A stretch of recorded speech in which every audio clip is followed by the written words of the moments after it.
August 19th, 1953. Kermit Roosevelt Jr. sits in a safe house in northern Tehran, coordinating the final phase of an operation that will overthrow a democratically elected government, reverse the nationalization of an entire nation's oil reserves, and establish a template for covert regime change that intelligence agencies would replicate for decades. The coup will trigger a revolution 25 years later, reshape American relations with the Middle East, and demonstrate that even sovereign nations controlling their own resources remained vulnerable to foreign intelligence operations. This is the story of Operation Ajax, the CIA's first successful overthrow of a foreign government. Iran's oil represented more than just another Middle Eastern resource. When the Anglo-Iranian Oil Company began operations in 1908, it established a colonial extraction system that funneled wealth to London while leaving Iranians with minimal benefit from their own natural resources. British prospectors had discovered oil at Masjid Soleiman, drilling through rock formations that yielded the first commercially viable petroleum reserves in the Middle East. Within a decade, AIOC controlled the largest refinery in the world at Abadan, processing crude oil into products that fueled the British Navy and industrial economy. The company operated under a concession agreement signed in 1901, granting exclusive rights to Iranian oil for 60 years in exchange for royalty payments that represented a fraction of the operation's actual value. The profit distribution revealed the arrangement's colonial nature. AIOC paid the Iranian government 16% of net profits, retaining the remainder for shareholders and the British government, which owned 51% of the company. Iranian workers at Abadan labored in conditions that British employees would have rejected immediately. They lived in segregated housing without running water or electricity, received wages below subsistence levels, and faced dismissal for organizing or protesting.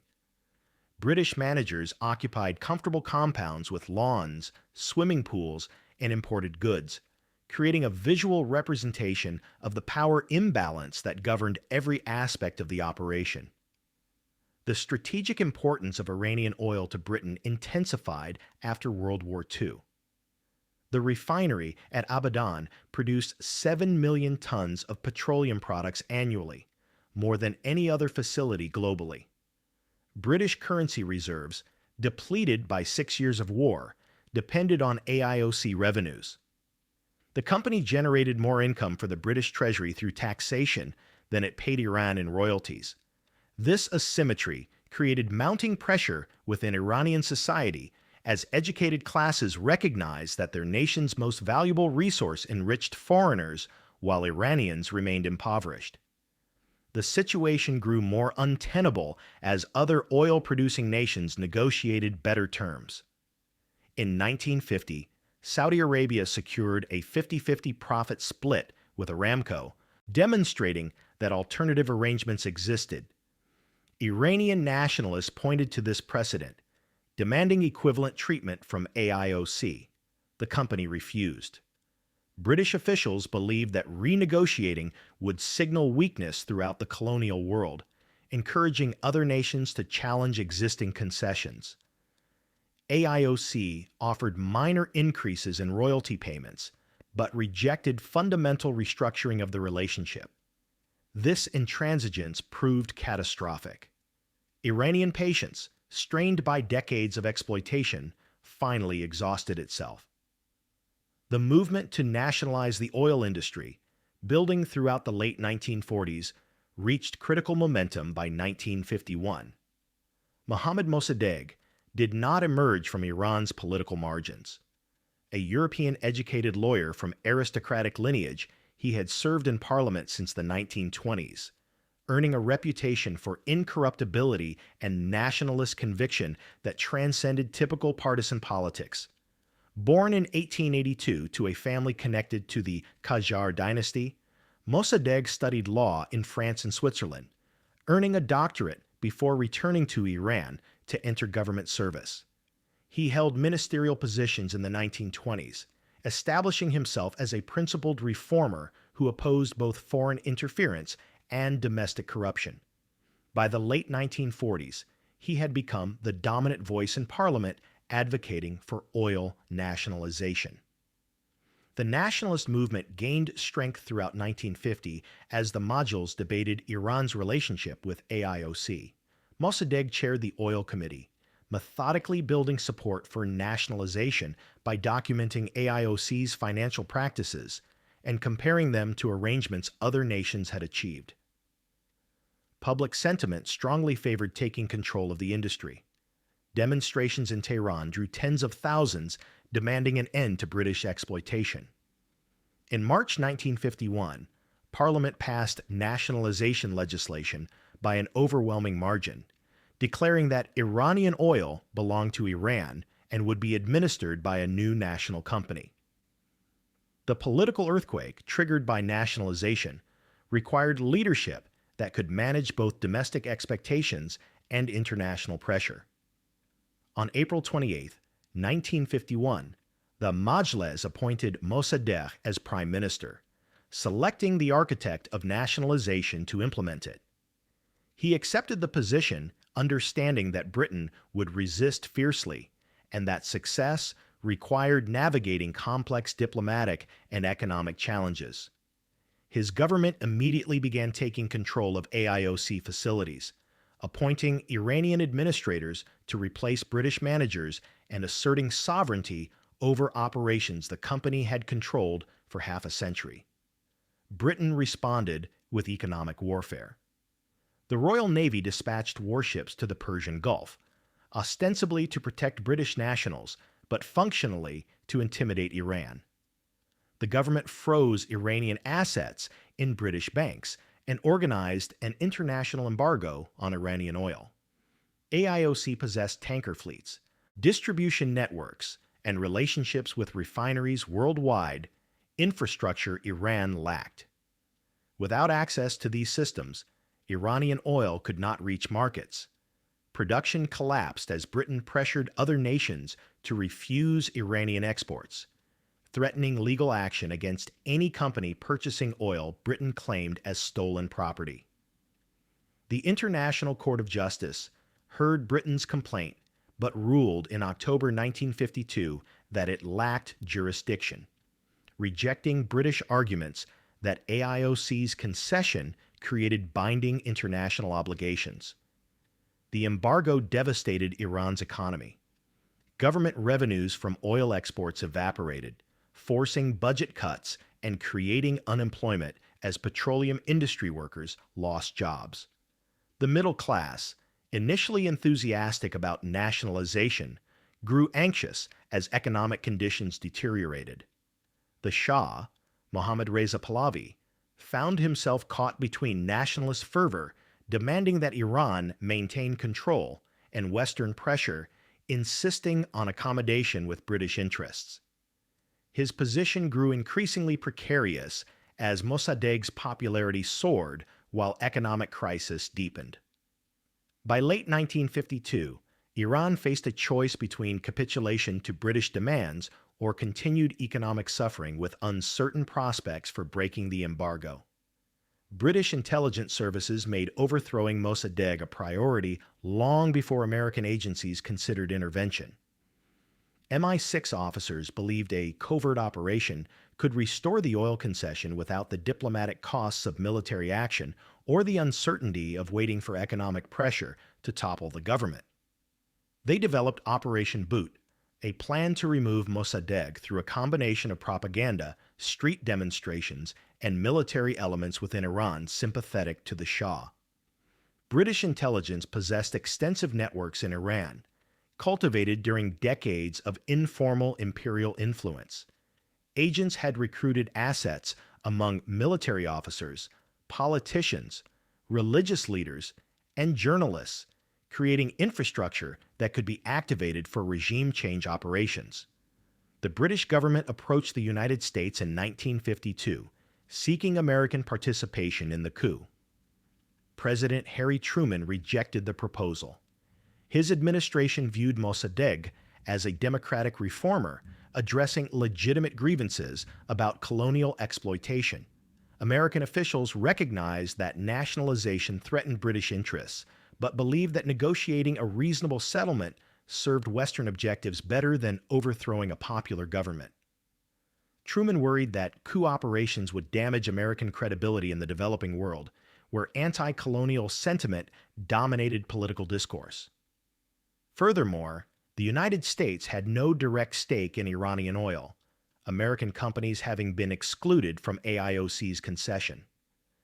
Everything changed when Dwight Eisenhower assumed the presidency in January 1953. The new administration brought different priorities and different personnel to foreign policy. Secretary of State John Foster Dulles and CIA Director Allen Dulles, brothers who shared an aggressive approach to Cold War competition, viewed Iran through an exclusively anti-communist lens. They accepted British arguments that Mossadegh's government was vulnerable to communist infiltration, that the Tudeh Party posed an imminent threat, and that Iran might fall into the Soviet sphere if the West failed to act decisively. The Dulles brothers disregarded evidence suggesting these fears were exaggerated, preferring worst-case scenarios that justified intervention. The Tudeh Party, Iran's communist organization, maintained ties to the Soviet Union, but possessed limited popular support and faced consistent repression from Mossadegh's government. Intelligence assessments acknowledged that Tudeh lacked the strength to seize power, and that Mossadegh, though accepting communist parliamentary support on nationalist issues, had no intention of aligning Iran with Moscow. These nuanced realities disappeared in Washington's deliberations. The Eisenhower administration needed a simple narrative to justify what it had already decided to do. Communist threat provided that narrative, transforming a dispute about oil profits into an urgent matter of Cold War security. The CIA created Operation Ajax in spring 1953, assigning Kermit Roosevelt Jr. as field commander. Roosevelt brought impeccable credentials. Grandson of President Theodore Roosevelt, he had joined the CIA's predecessor agency during World War II and developed expertise in Middle Eastern affairs. His previous work included operations in Egypt and Syria, where he had built relationships with intelligence officers and political figures throughout the region. Roosevelt possessed the combination of social connections, operational experience, and linguistic ability necessary to execute a complex covert action in a foreign country. He also carried absolute confidence that American intervention served both Iranian and American interests, viewing Mossadegh as an obstacle to progress rather than a democratic leader. Roosevelt and his team began systematic intelligence gathering, identifying Iranians who might collaborate in overthrowing their own government. The process required compiling information on military officers, assessing which commanders prioritized institutional loyalty over personal support for Mossadegh. CIA officers tracked promotions and disciplinary actions, noting which officers harbored grievances. They investigated parliamentary deputies, identifying representatives whose political ambitions or financial circumstances might make them receptive to foreign support. They mapped religious networks, seeking clerics concerned about Mossadegh's secular orientation and acceptance of Tudeh support. They studied bizarre merchant communities, traditional economic forces uncomfortable with government intervention in markets. This intelligence work produced hundreds of potential assets, most of whom would prove unsuitable. Some demonstrated loyalty to Mossadegh too strong to overcome with bribes or promises. Others appeared psychologically unstable, likely to betray a recruitment approach to authorities. Still others lacked access to meaningful power centers, their cooperation offering nothing CIA needed. But buried within this mass of information were individuals whose circumstances and positioning made them valuable. Officers blocked from promotion despite competence. Politicians excluded from Mossadegh's coalition despite ambition. Merchants suffering under economic crisis despite wealth. These human vulnerabilities represented tools that intelligence officers could manipulate toward predetermined objectives. The targeting process also required understanding technical requirements. Not every military officer with grievances could execute a coup. CIA needed commanders who controlled combat units, particularly armored and mechanized forces capable of dominating Tehran's streets. They needed officers stationed in or near the capital, not isolated in provincial garrisons. They needed individuals with sufficient command presence that soldiers would follow orders to move against the government. Assessment of these practical factors narrowed the list of potential collaborators to a handful of names worth pursuing through direct approaches. By summer 1953, CIA officers had identified their key assets and begun active recruitment. The approaches followed established intelligence tradecraft.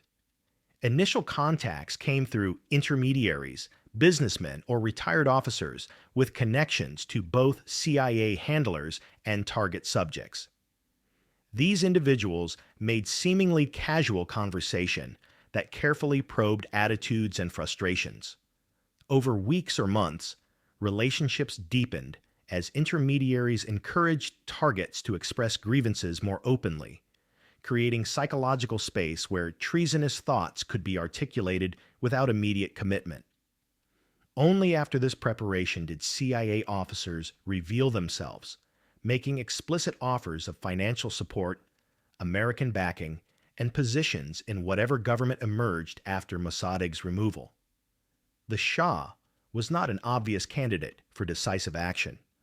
Mohammad Reza Pahlavi had inherited his throne in 1941 when British and Soviet forces deposed his father for pro-Nazi sympathies, and 12 years later he remained cautious, aware that his legitimacy depended on foreign support more than popular mandate. He possessed neither his father's forceful personality nor the political courage to challenge a prime minister commanding genuine public enthusiasm. Previous clashes with Mossadegh over control of military appointments had ended with the Shah retreating, accepting subordination to constitutional limits on royal authority. Yet CIA planners needed the Shah's participation. A coup executed without royal cover would appear as military rebellion, while one conducted under legal pretense of royal prerogative might divide opposition and confuse loyalties among soldiers ordered to overthrow the government. General Fazlollah Zahedi emerged as the designated replacement for Mossadegh. Born in 1897, Zahedi had served in the military under Reza Shah, building a reputation as a capable, if unremarkable, officer. British forces arrested him in 1942 for suspected Nazi sympathies, imprisoning him for the war's duration. This history created useful credentials among nationalists who viewed anti-British action favorably, while his military background and known anti-communist views made him acceptable to CIA planners. Zahedi harbored ambitions for power and resented Mossadegh's dominance. He also faced financial pressures that made CIA payments attractive. These factors combined to produce a willing collaborator who could serve as the public face of the coup. Retired military officers provided another recruitment pool. Men who had left active service under Mossadegh's government, whether through forced retirement or voluntary resignation, often retained connections to serving officers and influence within military communities. CIA identified and approached these individuals, offering payment for recruiting their former subordinates and organizing demonstrations that would create appearance of military dissatisfaction with the government. The payments varied based on position and services rendered, ranging from hundreds to thousands of dollars, substantial sums in an economy suffering under embargo. Bizarre merchant networks represented economic power in Iranian society. The traditional commercial class operated through kinship and trust relationships that government struggled to penetrate or control. Many merchants opposed Mossadegh's economic policies and secular orientation, viewing him as insufficiently respectful of religious authority and traditional social hierarchies. CIA officers cultivated these elements, providing funds that merchants distributed to organize demonstrations and finance propaganda. The money moved through commercial channels difficult to trace, allowing CIA to influence public opinion while maintaining deniable separation from activities that appeared indigenous. Street gang leaders proved essential for the most visible aspects of the operation. Tehran, like other major cities, contained organized groups controlling specific neighborhoods, engaged in various criminal enterprises, and available for hire by whoever paid best. Shaban Jafari, known by the epithet Shaban the Brainless, led one such organization. His reputation for violence and loyalty to whoever employed him made him ideal for CIA purposes. Roosevelt's team paid Jafari and other gang leaders to mobilize demonstrators who could fill Tehran's streets on command, creating either pro-government or anti-government crowds depending on operational requirements.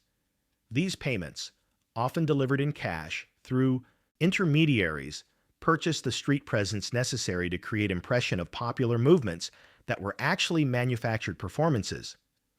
Planning an operation of this magnitude required coordination across multiple intelligence branches and Iranian networks.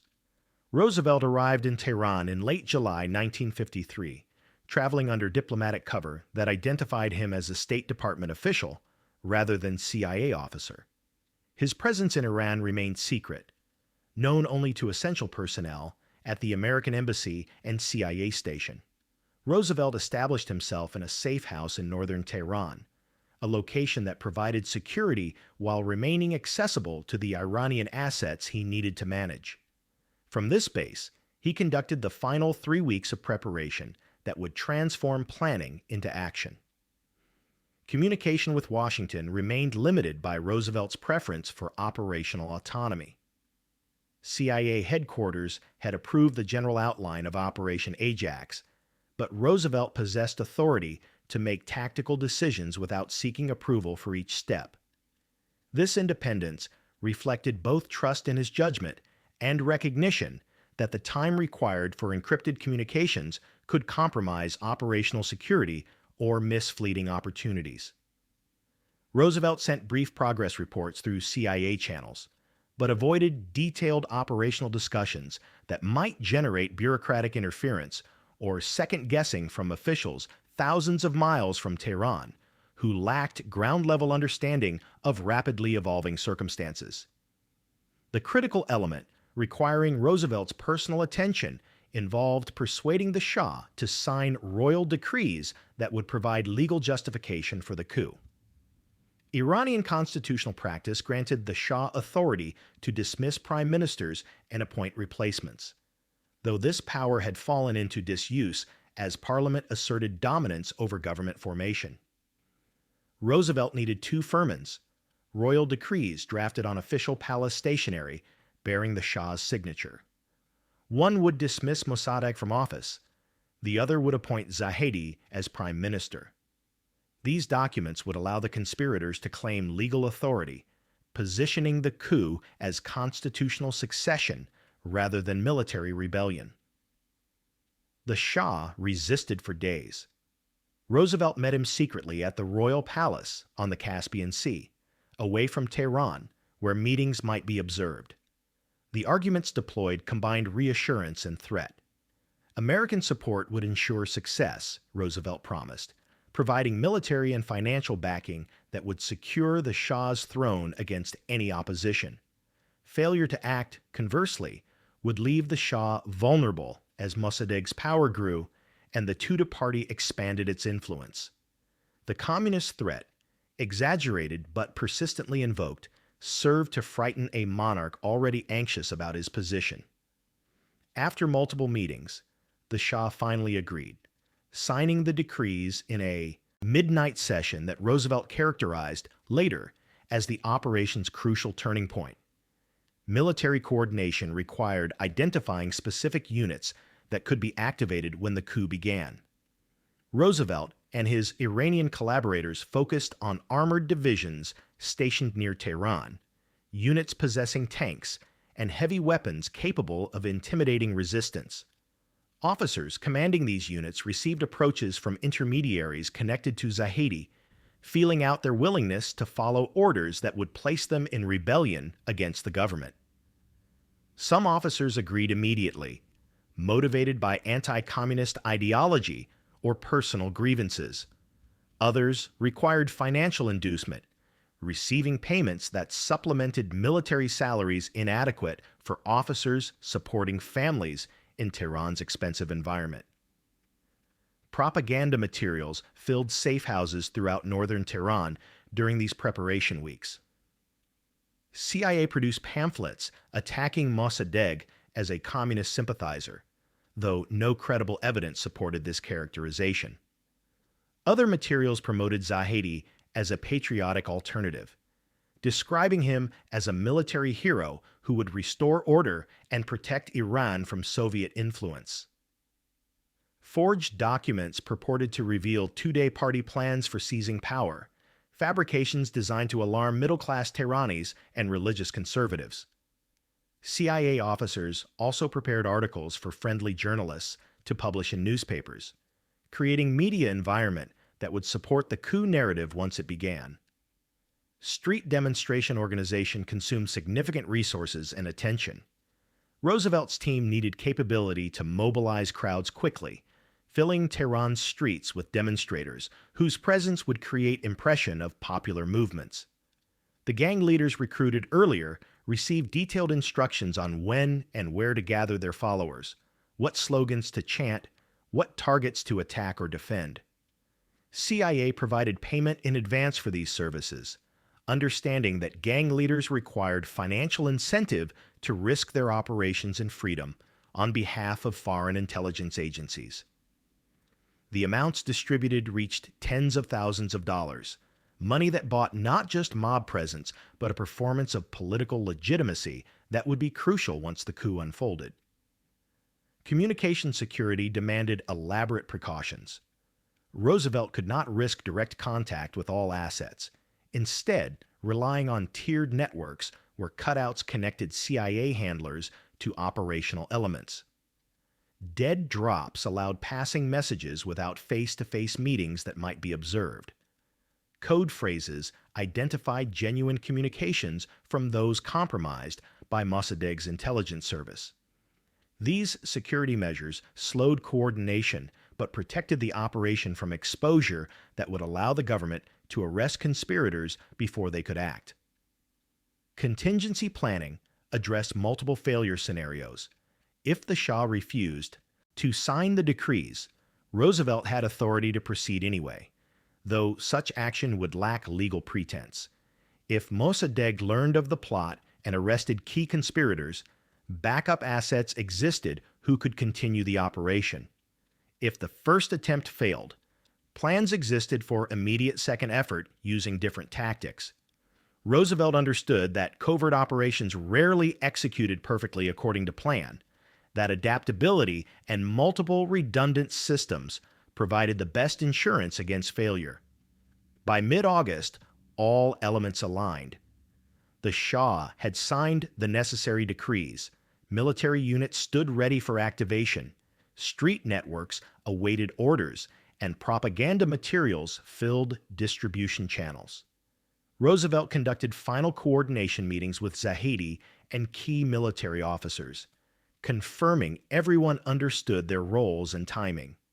The operation would begin within days, waiting only for Roosevelt's signal that the moment had arrived. The planning phase, consuming months of effort and hundreds of thousands of dollars in CIA funds, had produced machinery ready for deployment against a government that remained largely unaware of the threat converging toward it. The Shah fled. After signing the dismissal decree in a midnight meeting at the Caspian Palace, after days of Roosevelt's pressure and reassurances, Mohammad Reza Pahlavi boarded an aircraft and escaped to Baghdad, then Rome, convinced the operation had failed and his throne was lost. The collapse began on August 15th, when Colonel Nematollah Nasiri, commander of the Imperial Guard, attempted to deliver the royal decree dismissing Mossadegh. Nasiri arrived at the Prime Minister's residence after midnight, believing that late-night presentation would catch Mossadegh unprepared and allow quick execution of the Shah's order. Instead, he found security forces waiting for him, warned by intelligence networks that had detected unusual military movements and royal palace activity suggesting something beyond normal operations. Mossadegh's intelligence service had functioned better than CIA planners anticipated. Agents monitoring military communications noted coordinated movements among units whose commanders were known to oppose the government. Informants within the palace reported the Shah's secretive departure to the Caspian coast and his extended private meetings with an American official whose identity remained uncertain but whose presence suggested foreign involvement. These fragments of information, assembled by competent intelligence officers loyal to Mossadegh, produced warnings sufficient to prepare defenses even without complete understanding of the conspiracy's scope. Nasiri's arrest triggered cascading failure across the coup network. Security forces moved immediately to detain military officers whose names appeared on lists Nasiri carried, documents that revealed the conspiracy's structure. Pro-Mossadegh demonstrations erupted throughout Tehran as the Prime Minister's supporters learned of the attempted coup. The two-day party mobilized its members, sensing opportunity to demonstrate strength while defending a government that tolerated their existence.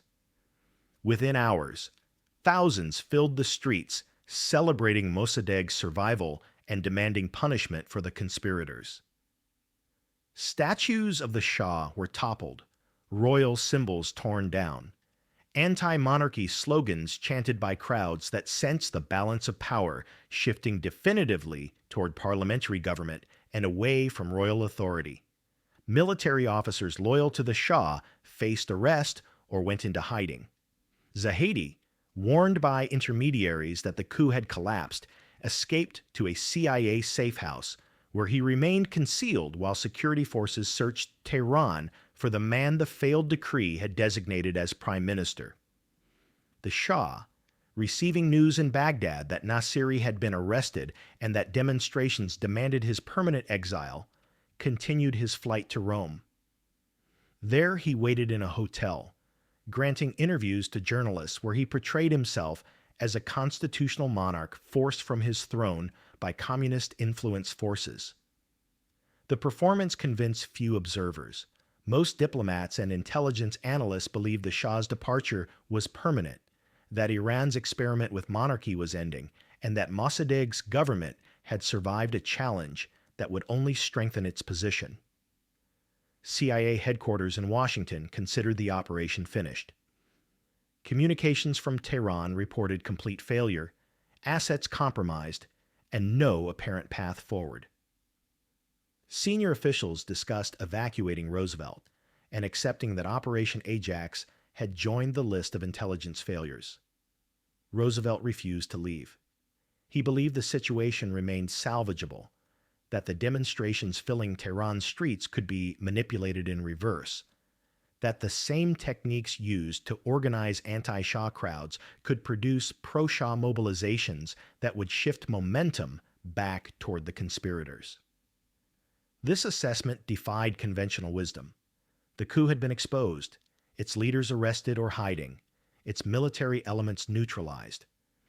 Yet Roosevelt persisted in believing that street demonstrations, properly organized and funded, could resurrect an operation that appeared dead. August 19, 1953. Roosevelt activates his street networks before dawn, sending paid demonstrators into Tehran streets with a calculated message. The crowds would appear pro-two-day party, anti-monarchy, designed to frighten Tehran's middle class and military officers into believing that Mossadegh's government had lost control to communist radicals. The strategy inverted the previous day's genuine demonstrations. Where August 18 had seen authentic celebration of Mossadegh's survival, August 19th would feature manufactured chaos meant to create impression that the Prime Minister's coalition included dangerous elements threatening social order. Gang leaders received their instructions and payment. Move through Tehran, causing deliberate disruption. Chant communist slogans. Attack symbols of traditional authority. Create fear that would motivate previously neutral citizens to demand order be restored through any means necessary. The demonstrations began at dawn. Crowds organized by Shaban Jafari and other gang leaders paid through CIA channels moved through southern Tehran neighborhoods, shouting pro-today slogans while smashing windows and looting shops. The violence was calculated, destructive enough to alarm, but controlled enough to avoid triggering massive security response that would suppress the entire operation. Demonstrators attacked at symbols of wealth and tradition, targeting bazaar merchants and religious establishments in ways designed to alienate Mossadegh's conservative supporters. The performance worked. By mid-morning, reports reached middle-class neighborhoods that communist mobs were rampaging through Tehran, that Mossadegh's government had allowed radicals to threaten social stability, that law and order required restoration by forces willing to act decisively against the two-day threat. CIA propaganda amplified these manufactured fears. Leaflets appeared throughout Tehran claiming Mossadegh had formed alliance with communists, that the two-day party planned to seize power, that only military intervention could save Iran from Soviet domination. The materials, prepared weeks earlier, now found receptive audience among citizens genuinely alarmed by the morning's disruptions. Radio broadcasts from stations friendly to CIA spread similar messages, describing chaos in exaggerated terms that portrayed normal traffic disruptions as societal collapse. The information warfare created perceptual reality disconnected from actual events, a false narrative that nonetheless influenced decision-making by military commanders and political figures watching the situation unfold. Pro-Shah counter-demonstrations materialized by noon. Different gang leaders, also on CIA payroll, mobilized their networks with opposite instructions. Now the crowds would chant monarchist slogans, wave Iranian flags, demand the Shah's return and Mossadegh's overthrow. These demonstrators moved through northern Tehran, areas where middle-class residents joined the mobilization without understanding its foreign sponsorship. The combination of paid agitators and genuine supporters created momentum that appeared organic, a popular uprising rather than manufactured performance. Roosevelt watched from his safe house as the street presence he had purchased began shifting Tehran's political atmosphere. Military commanders, observing these dueling demonstrations and alarmed by reports of communist activity, began reconsideration of their loyalties. Officers who had remained neutral during the failed August 15th coup now faced apparently urgent choice. Support a government that seemed unable to control communist radicals, or join forces demanding restoration of order under royal authority. The framing was false, the communist threat exaggerated, the chaos deliberately manufactured. Yet these realities remained hidden from officers making decisions based on information available to them. The perception of crisis, carefully cultivated by CIA propaganda and street theater, produced the desired effect.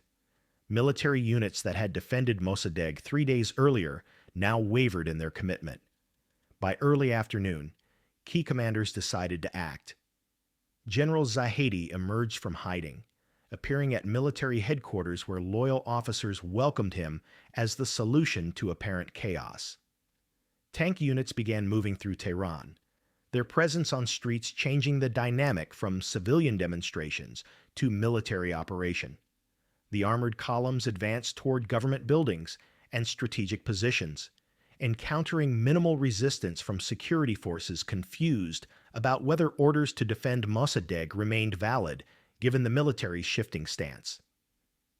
Radio stations sympathetic to the coup began broadcasting that Zahedi had assumed power, that order was being restored, that citizens should remain calm while the military secured the capital. The critical confrontation occurred at Mossadegh's residence. The prime minister, recognizing that the situation had deteriorated beyond recovery, remained in his house as tank units surrounded it. Fighting erupted as security forces loyal to Mossadegh attempted to defend their positions against military units following Zahedi's orders. The battle lasted 9 hours, small arms fire and tank cannon rounds destroying portions of the building, while casualties mounted among both defenders and attackers. Mossadegh directed his guards to continue resistance even as the situation grew hopeless, unwilling to surrender to what he correctly understood was a foreign-sponsored overthrow rather than legitimate constitutional succession. By late afternoon, the military controlled Tehran's critical infrastructure. Zahedi broadcast from seized radio facilities, announcing that he had assumed the position of prime minister under royal decree and that order was being restored throughout the capital. The message deliberately omitted mention of American involvement, presenting the coup as internal Iranian action taken to prevent communist takeover and restore constitutional monarchy. This narrative, though false, became the official version that newspapers published and foreign governments accepted or pretended to accept. Mossadegh escaped over his residence's back wall as tanks finally breached the defensive perimeter. He fled through Tehran's streets, finding temporary shelter with supporters before eventually surrendering days later. His escape avoided immediate capture, but changed nothing about the coup's outcome. By evening on August 19th, Zahedi controlled the government, military units occupied strategic positions throughout Tehran, and the operation Roosevelt had, believed salvageable 3 days earlier, had succeeded beyond CIA's expectations. Casualties from the day's fighting reached approximately 300 dead, most of them civilians caught in crossfire or killed during demonstrations that turned violent. The death toll received minimal attention in CIA assessments that focused on operational success rather than human costs. The Shah, learning of the coup's success through telephone calls to his hotel in Rome, prepared to return to Iran. His absence during the operation's execution would later become source of embarrassment, evidence of his limited courage and dependence on foreign support. Yet, from CIA perspective, his cowardice proved useful. The Shah's flight to Rome meant he bore no responsibility for violence required to overthrow Mossadegh, maintaining plausible deniability about royal participation in what constitutional scholars would recognize as illegal seizure of power. Roosevelt had purchased a Shah, restored a throne, and reversed oil nationalization using less than $1 million in CIA funds and 3 weeks of intensive street-level organizing. News of the coup reached Washington with celebration in Langley and relief in London. Allen Dulles convened senior CIA officers to review the operation's success, declaring Operation Ajax a complete triumph that demonstrated covert action could achieve strategic objectives without military intervention or diplomatic negotiation. The operation had removed a hostile government, restored Western access to Iranian oil, and blocked perceived communist expansion. Within CIA, Roosevelt became legendary, the officer who had salvaged apparent failure through operational creativity and persistence. His after-action reports would become training materials for future covert operations, studied by intelligence officers learning regime change tradecraft. Mossadegh surrendered on August 21st, emerging from hiding to face arrest and trial. The proceedings, conducted in military court, convicted him of treason for opposing the Shah's constitutional authority. The verdict was predetermined, the trial merely procedural formality, providing legal veneer for what had been accomplished through force. Mossadegh received 3 years imprisonment, followed by house arrest at his family estate that would continue until his death in 1967. His isolation denied him opportunity to witness either vindication or the revolution that would eventually validate his nationalist vision while destroying the monarchy the coup had restored. Mass arrests swept through Tehran in the coup's aftermath. National Front politicians who had formed Mossadegh's coalition faced imprisonment, their movement shattered by the sudden reversal. Two-day party members, whether or not they had actually participated in supporting Mossadegh, found themselves targeted in sweeps that security forces justified as preventing communist resurgence. The arrest eliminated organized opposition to the Shahs, restored rule, creating political vacuum that would persist for 2 decades. Thousands found themselves imprisoned for holding views that had been legitimate political positions days earlier but were now classified as treasonous. The Shah returned to Tehran on August 22nd, welcomed by organized crowds whose enthusiasm was partly genuine and partly purchased through the same CIA networks that had filled streets days earlier. His aircraft landed at Mehrabad Airport, where military units stood in formation, and officials delivered speeches celebrating his restoration. The Shah's address to the nation portrayed his return as popular while triumphing over communist threat, narrative crafted to obscure American involvement and portray events as internal Iranian affair. Few Iranians were deceived. The speed of the reversal, the military's sudden coordination, the organized demonstrations appearing from nowhere, all pointed toward foreign manipulation that most citizens recognized even without documentary proof. Martial law imposed immediate order that suppressed residual resistance. Military patrols controlled Tehran's streets, curfews restricted movement, and censorship prevented newspapers from publishing accounts that contradicted official narratives. The restrictions would gradually ease over subsequent months as the Shah's government consolidated control. But the immediate period following the coup required overt force to prevent counter-mobilization by Mossadegh's supporters. The repression worked. No significant resistance materialized, Iranian society accepting defeat with resignation, born from understanding that opposing both domestic security forces and foreign sponsors exceeded realistic possibilities. Oil negotiations restarted immediately. British officials, though pleased with Mossadegh's removal, recognized that restoring AIOC's monopoly was politically impossible. American involvement in the coup created expectations that U.S. companies would receive access to Iranian reserves previously denied them. The solution emerged through consortium arrangement that would appear more equitable than the AIOC concession while maintaining Western control. Negotiations continued through fall 1953 and into 1954, eventually producing agreement that restructured but did not fundamentally alter the relationship between Iran and foreign oil companies. Operation Ajax became template for future covert operations. The Guatemala coup in 1954, overthrowing President Jacobo Arbenz, followed the Ajax playbook closely. CIA organized street demonstrations, recruited military conspirators, used propaganda to create perception of communist threat, and coordinated the elements into regime change operation that succeeded within weeks. The techniques Roosevelt had developed in Tehran, refined through implementation, became standard doctrine that CIA employed throughout the developing world.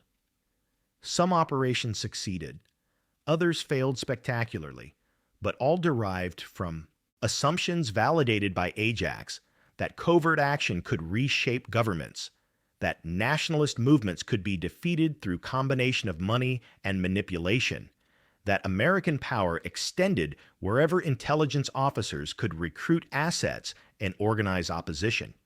Soviet protests proved ineffective. Moscow denounced the coup as imperialist aggression, accused the United States of violating Iranian sovereignty, and warned that such interventions destabilized the region. These complaints generated no consequences. The United Nations took no action. Western nations dismissed Soviet objections as propaganda. and Iranian representatives appointed by Zahedi certainly would not lodge complaints about the coup that brought them to power. The international system offered no recourse for nations whose governments were overthrown through covert operations, creating precedent that encouraged similar interventions by major powers throughout the Cold War. American public awareness remained minimal. Press coverage portrayed events as internal Iranian political struggle between pro-Western and pro-communist forces, narrative that obscured CIA's central role. Journalists either lacked information about American involvement or chose not to publish what they suspected, deferring to government assertions that developments reflected Iranian political dynamics rather than foreign manipulation. This information vacuum persisted for decades, allowing CIA to continue similar operations without domestic political accountability or public debate about whether such interventions served American interests or violated principles the United States claimed to champion. Roosevelt's career benefited substantially from Operation Ajax.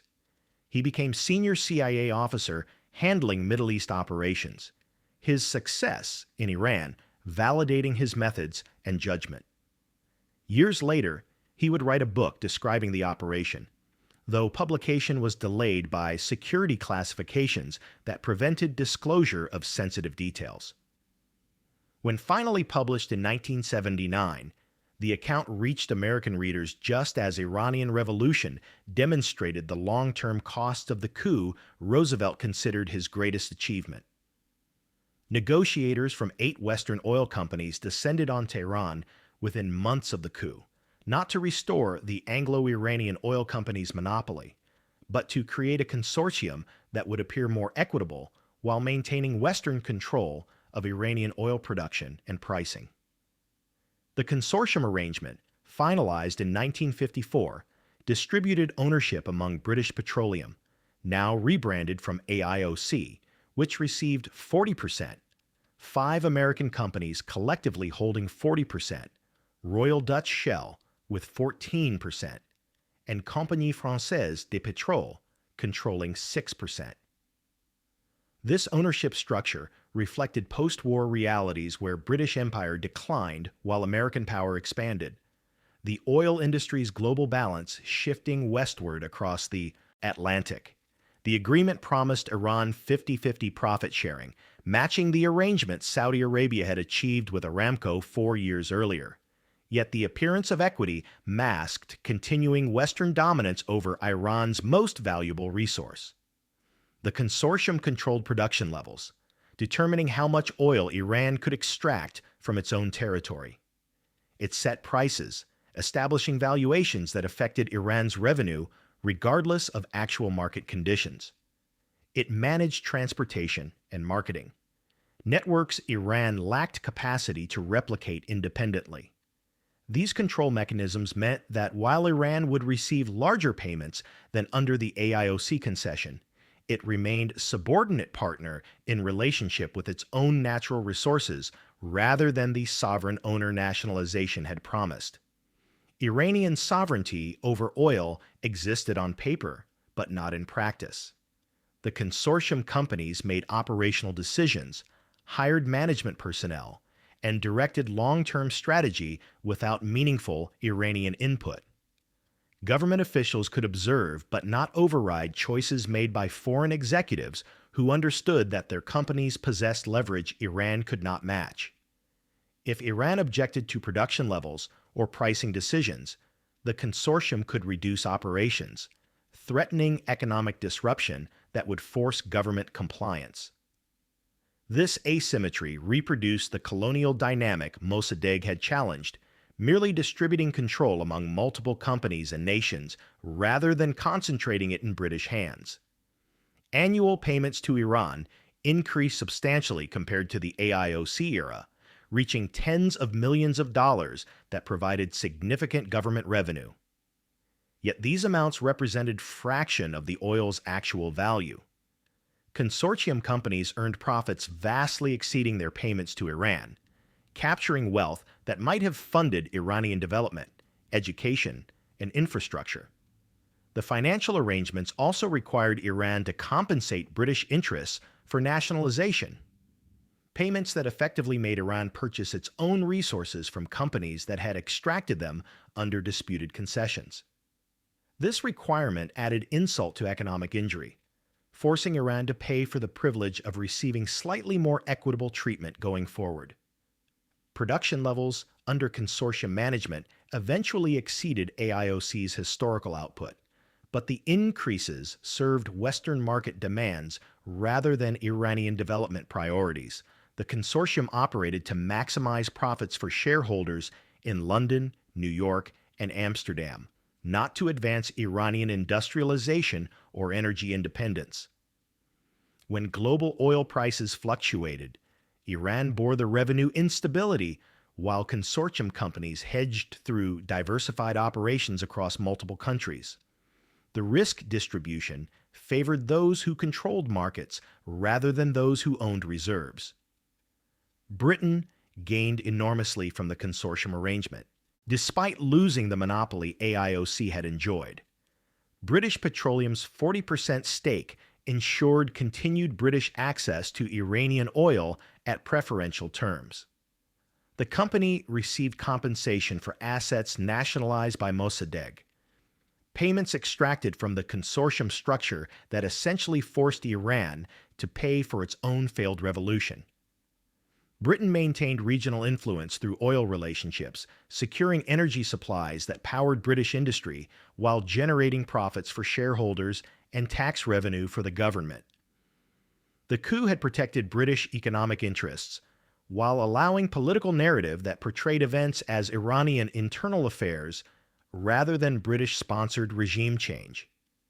British precedent, established in Iran, warned other resource-rich nations that nationalization provoked forceful response from powers dependent on those resources.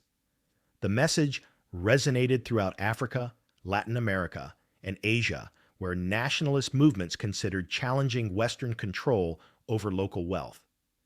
Iran's experience demonstrated that legal ownership meant nothing when nations lacked military and economic power to defend their sovereignty against determined adversaries.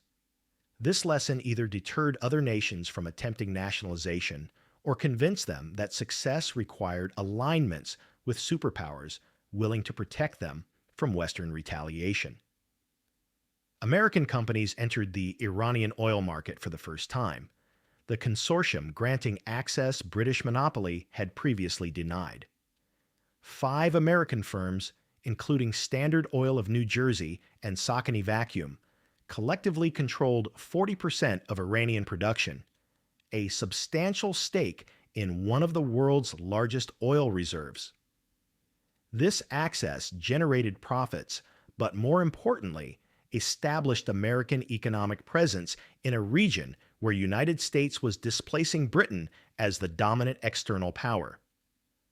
The oil company's success demonstrated that American government support, including willingness to overthrow governments blocking American commercial interests, created opportunities for U.S. corporations throughout the developing world. American strategic gains extended beyond oil revenue. The coup secured Iran as Cold War ally, a nation whose geographic position adjacent to the Soviet Union provided military value regardless of petroleum considerations. American military advisors arrived to train Iranian forces.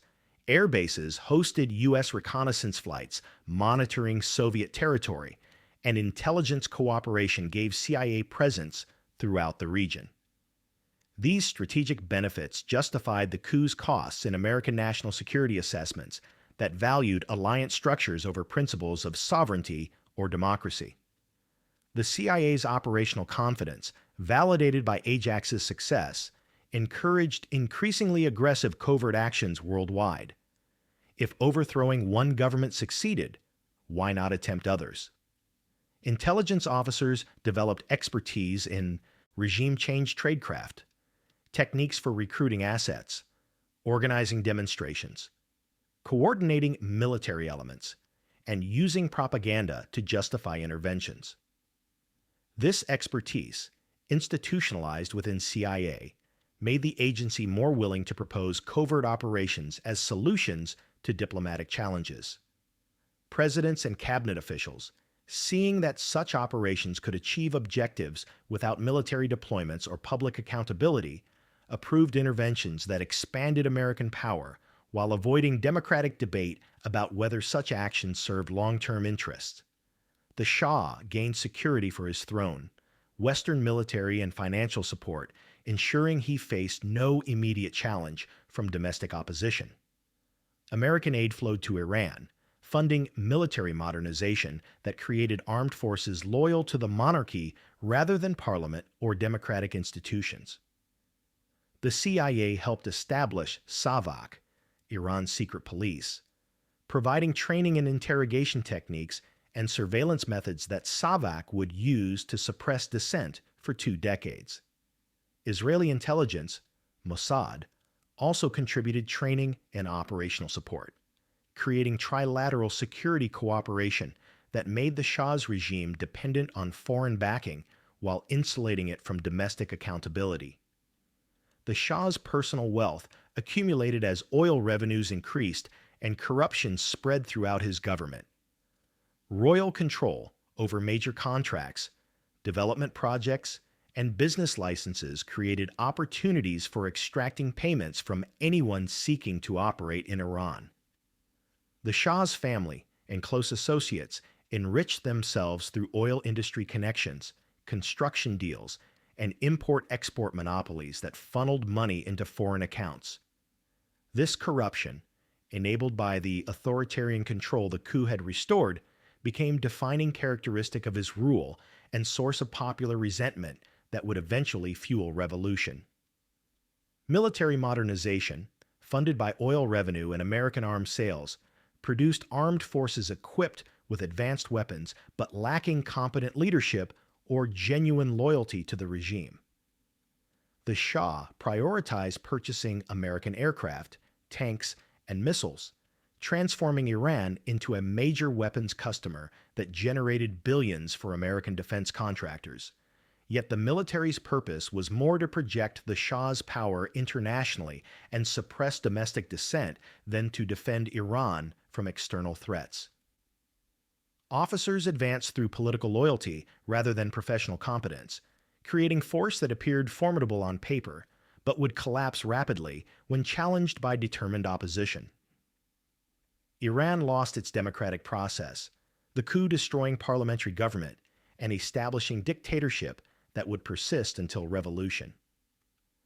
The modules continued to exist, but functioned as rubber stamp for royal decisions rather than independent legislative body representing popular will. Elections were manipulated to ensure outcomes favorable to the Shah. Opposition parties faced harassment or prohibition, and political debate occurred only within boundaries the regime permitted.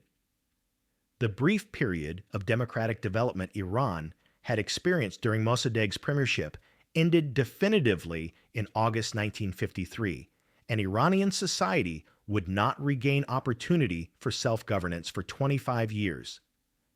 Political prisoners filled Iranian jails throughout the Shah's reign. SAVAK arrested thousands for opposing the government, suspected communist sympathies, or simply expressing criticism of royal policies. Torture became systematic practice. Interrogators using methods CIA and Mossad had taught to extract confessions and intimidate potential dissidents. Prisoners faced years of detention without trial, isolation in brutal conditions, and punishment designed to break them psychologically. The repression succeeded in suppressing organized opposition, but created vast reservoir of anger and resentment that would explode when opportunity arose. Economic nationalism died with the coup. Mossadegh's vision of Iranian control over Iranian resources defeated through foreign intervention. Subsequent generations learned that challenging Western economic dominance invited military response, that legal sovereignty meant nothing without power to defend it, that nationalist movements required either accommodation with foreign interests or revolutionary ideology strong enough to accept costs of total confrontation. This lesson shaped Iranian politics for decades, convincing both secular nationalists and religious conservatives that half measures would fail, that only complete rejection of foreign influence could secure genuine independence. Seeds of the 1979 revolution were planted in August 1953, buried but not destroyed by the coup's immediate success. Iranians who lived through both events recognized direct connection between the overthrow that restored the Shah and the uprising that finally destroyed him. The revolution's anti-American character, visceral and sustained, derived from collective memory of CIA involvement in defeating Iran's democratic moment. Khomeini's denunciations of America as the Great Satan resonated because Iranians remembered American role in denying them sovereignty over their own resources and government. The hostage crisis, holding American embassy personnel for 444 days, represented delayed revenge for the coup, payback for humiliation Iran had suffered when foreign powers decided its fate without consent. The Shah's flight from Iran in January 1979, abandoning his throne as revolution overwhelmed security forces, mirrored his 1953 flight when the first coup attempt failed. The symmetry was noted by Iranians who had witnessed both departures, evidence that the Shah had always been American puppet rather than legitimate monarch. His exile and death in Egypt, isolated from the nation he had ruled for 37 years, completed arc that began when CIA restored him to power. The monarchy the coup had saved ultimately could not survive the resentments and contradictions that success had created. The consortium arrangement lasted 25 years before revolutionary government renationalized the oil industry, completing the process Mossadegh had begun. The new regime accepted economic costs of breaking with Western oil companies, understanding that sovereignty required control over resources even if that control came with isolation and sanctions. The Islamic Republic that emerged from revolution maintained hostile relationship with the United States for 4 decades, positioning itself as resistance to American hegemony and example to other nations resisting Western dominance. This geopolitical alignment, transforming Iran from Cold War ally to regional adversary, traced directly to decisions made in 1953 when CIA chose oil access over Iranian self-determination. Comparative analysis across the 3 periods revealed patterns that challenged official narratives about the consortium's benefits. Under AIOC's pre-1951 monopoly, Iran received 16% of profits, while Britain extracted 84%. During Mossadegh's nationalization, Iran controlled 100% but faced embargo that prevented exports. Under the consortium agreement, Iran received 50% of profits, but on terms that foreign companies set. The arithmetic suggested improvement over the AIOC era, yet the sovereignty comparison showed regression from full control, even if that control brought economic hardship, to renewed subordination disguised as partnership. Production volumes under each system demonstrated that technical arguments about Iranian incapacity to manage the industry were pretexts rather than genuine concerns. AIOC had produced approximately 660,000 barrels daily in 1950, its final year of monopoly control. During nationalization, production dropped to near zero under the embargo. The consortium restored production to pre-nationalization levels within 2 years, then expanded output substantially through 1960s and 1970s. Yet post-revolution nationalized industry, managed entirely by Iranian engineers and administrators, maintained production levels comparable to consortium era, demonstrating that Iranians possessed technical competence to operate their own oil fields without Western management. Employment and working conditions improved marginally under the consortium compared to AIOC's colonial practices, but disparities persisted that reminded Iranians of their subordinate position. Foreign executives earned multiples of what Iranian engineers received for equivalent work. Company housing remained segregated, with Western personnel living in compounds offering amenities unavailable to Iranian employees. Decision-making authority concentrated in foreign hands, regardless of Iranian expertise.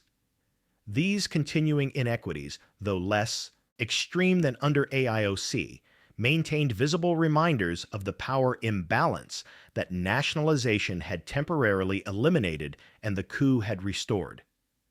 Strategic autonomy, the intangible benefit Mossadegh had sought through nationalization, never returned under consortium arrangements. Iran could not redirect oil production toward domestic priorities, could not use energy resources as leverage in diplomatic negotiations, could not make independent decisions about petroleum industry development. The consortium companies, answerable to shareholders in Western capitals, made choices that served their interests rather than Iranian development needs. This loss of sovereignty, difficult to quantify in financial terms, represented the coup's most significant long-term cost to Iran. The documents produced during Operation Ajax, from Roosevelt's after-action reports to financial accounting records, became training materials for CIA officers learning covert action tradecraft, studied as thoroughly as military academies analyzed famous battles. Roosevelt's operational narrative, documenting how a failed coup was reversed through street-level manipulation and psychological operations, provided template for future regime change operations. CIA training courses examined each phase of Ajax, identifying success factors that could be replicated and mistakes that should be avoided. The operation's relatively low cost, approximately $1 million, impressed budget-conscious officials who recognized that covert action offered economical alternative to military interventions requiring billions and risking American casualties. Key success factors identified in CIA assessments included local networks capable of mobilizing street demonstrations on demand, propaganda operations that exploited existing social tensions and fears, military recruitment focused on officers controlling combat units rather than general staff positions distant from operational command, and financial leverage deployed strategically to purchase services from individuals motivated by money rather than ideology. These elements, properly coordinated, could destabilize governments even when those governments commanded popular support and legitimate authority. The lesson was not lost on intelligence officers who saw regime change as achievable objective rather than aspirational goal. Psychological operations effectiveness, demonstrated through Ajax's manufactured demonstrations and false flag provocations, became central focus of CIA training. Officers learned how crowds could be organized to create impression of popular movements, how propaganda could shape perceptions disconnected from reality, how information warfare could paralyze governments unable to counter false narratives spreading through societies lacking free press or independent media. The techniques Roosevelt had improvised in Tehran became institutionalized doctrine, refined through subsequent applications and codified in operational manuals that guided covert action worldwide. Minimal American fingerprint, achieved through intermediaries and Iranian front organizations, provided plausible deniability that allowed United States to deny involvement while achieving strategic objectives. CIA assessments emphasized importance of maintaining separation between American handlers and visible operational elements, using cutouts to pass instructions and payments, recruiting local assets who would be blamed if operations were exposed. This approach protected United States from diplomatic consequences while enabling interventions that violated sovereignty of nations with which America maintained formal diplomatic relations. The operation's cost-benefit ratio impressed officials evaluating whether covert action merited increased funding. For less than $1 million, CIA had overthrown a government, secured oil access worth billions, and established regional ally whose military bases provided strategic advantage against Soviet Union. These returns on investment exceeded what conventional military operations or diplomatic negotiations might have achieved, validating covert action as efficient instrument of foreign policy. Budget allocations for CIA increased throughout 1950s as Eisenhower administration embraced regime change as standard practice. Guatemala's 1954 coup followed the Ajax template closely, with CIA organizing demonstrations, recruiting military conspirators, using propaganda to manufacture communist threat narrative, and coordinating elements into operation that removed President Jacobo Arbenz within weeks. The parallels were deliberate, planners consciously applying lessons from Iran to Central American context. Arbenz's crime, like Mossadegh's, involved nationalizing foreign-owned assets, in Guatemala's case, unused banana plantation land held by United Fruit Company.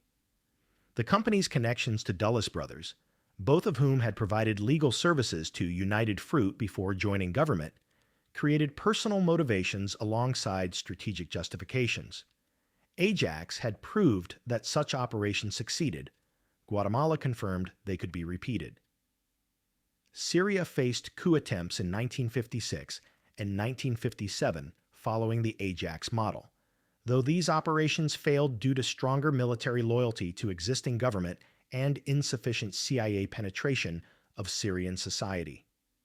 Indonesia saw attempted coup in 1958, this time failing because local allies proved less capable than CIA planners anticipated, and because the Indonesian government detected preparations early enough to counter them.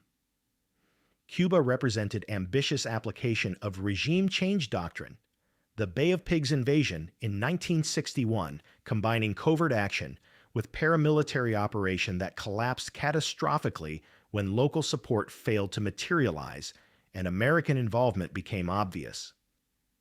These failures demonstrated that Ajax's techniques worked only under specific conditions, that not every nationalist government could be toppled through the methods Roosevelt had employed successfully in Tehran.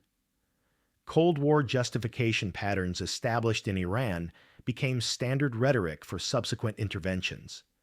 Every nationalist movement was characterized as communist-influenced. Every government challenging Western interests was portrayed as Soviet proxy.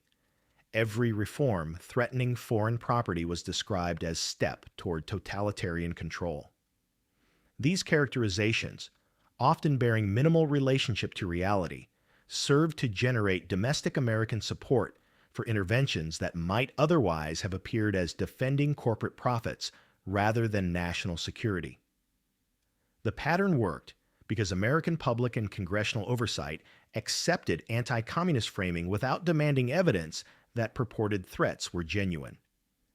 Eisenhower's approval process for covert operations, developed partly in response to Ajax's success, created National Security Council mechanism for authorizing regime change operations while insulating presidents from direct accountability.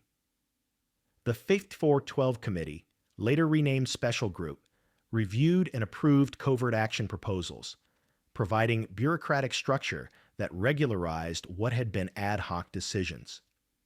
This institutionalization made covert operations routine element of American foreign policy rather than exceptional measure deployed in extraordinary circumstances.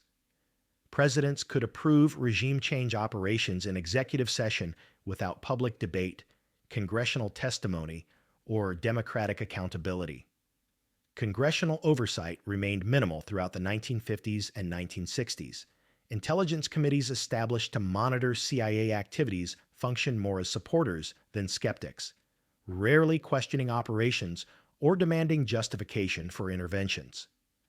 This absence of accountability persisted until Church Committee investigations in 1975 exposed CIA activities, including Ajax, prompting reforms that increased transparency and congressional review.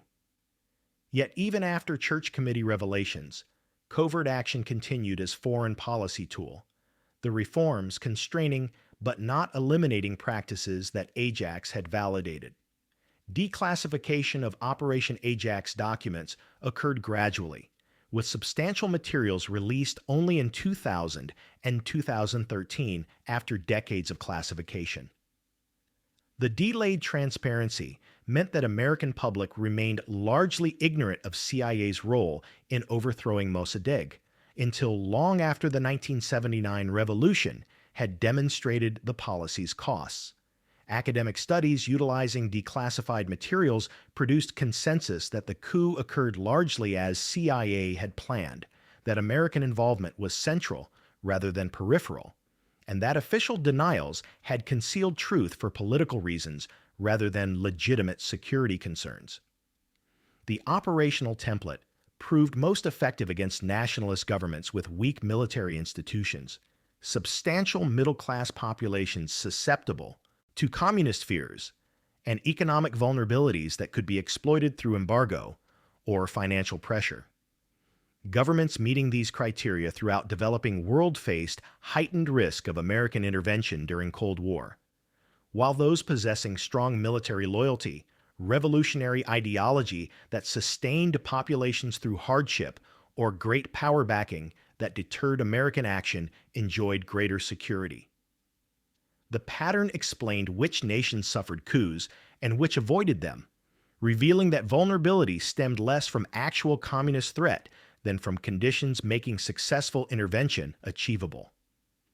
Mohammad Mossadegh spent the remainder of his life under house arrest on his family estate, dying in 1967, never having witnessed the revolution that would vindicate his nationalist vision, but knowing that the coup had transformed Iran's relationship with the West from negotiable tension to permanent suspicion. His trial, conducted in military court months after the coup, convicted him of treason against royal authority, a charge that inverted constitutional reality by treating parliamentary supremacy as criminal act. The proceedings allowed Mossadegh to deliver eloquent defense of his premiership, speeches that were censored from Iranian press but preserved in foreign journalists' accounts. He argued that defending Iranian sovereignty against foreign exploitation constituted patriotic duty rather than treasonous betrayal, that the Shah's authoritarian restoration violated constitutional principles, and that history would judge those who served foreign interests more harshly than those who challenged them. His imprisonment lasted 3 years in military detention, followed by permanent house arrest at Ahmadabad, his family estate outside Tehran. The isolation denied him political activity, but not historical legacy. Iranians who remembered his premiership, particularly those who had supported nationalization, regarded him as martyr to independence rather than traitor the government portrayed. His death in 1967 passed with minimal official acknowledgement, the Shah's regime unwilling to allow public commemoration that might become rally point for opposition. Yet his reputation survived suppression, growing stronger through underground circulation of his speeches and writings that documented both his vision for Iran and the foreign intervention that destroyed it. International rehabilitation began immediately after his fall. Nationalist movements throughout the developing world, recognizing Mossadegh as symbol of anti-colonial resistance defeated by imperial power. African and Asian nations achieving independence during 1950s and 1960s viewed Iran's experience as cautionary tale, demonstration that formal sovereignty meant little without military and economic strength to defend it. Mossadegh became icon of nationalist struggle against Western domination, his failure illustrating dangers that other nations faced if they challenged foreign control too directly without adequate protection. The Shah's rule from 1953 to 1979 grew increasingly authoritarian as the restored monarchy consolidated power without democratic constraints. Early years focused on suppressing residual opposition from National Front politicians and Tudeh party members, arrests and executions eliminating organized challenges to royal authority. Savak, established in 1957 with CIA and Mossad training, developed into sophisticated security apparatus, employing tens of thousands of agents, informants, and interrogators. The organization monitored universities, infiltrated opposition groups, censored publications, and tortured prisoners in detention centers throughout Tehran. Estimates of political prisoners during the Shah's reign ranged from tens of thousands to over 100,000, many detained without charges or trials, held indefinitely under emergency powers the regime maintained continuously.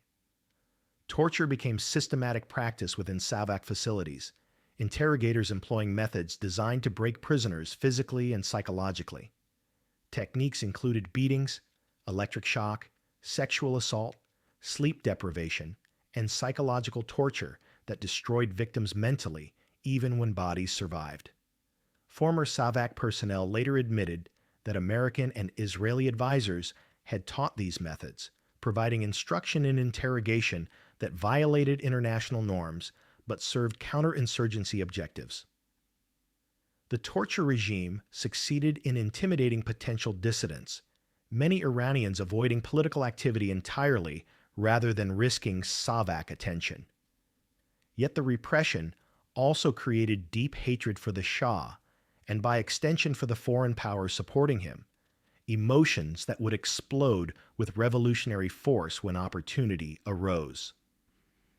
The White Revolution, launched in 1963, represented the Shah's attempt to modernize Iran through top-down reforms that would preempt revolutionary pressures. Land redistribution reduced large estates, including those held by religious foundations, redistributing property to peasants while undermining traditional power structures. Women's suffrage expanded political participation while alienating religious conservatives. Industrial development received government investment intended to transform Iran into regional power. These reforms achieved partial success. Economic growth accelerated and literacy rates improved, but the authoritarian manner of implementation created resentment among groups whose interests were disrupted.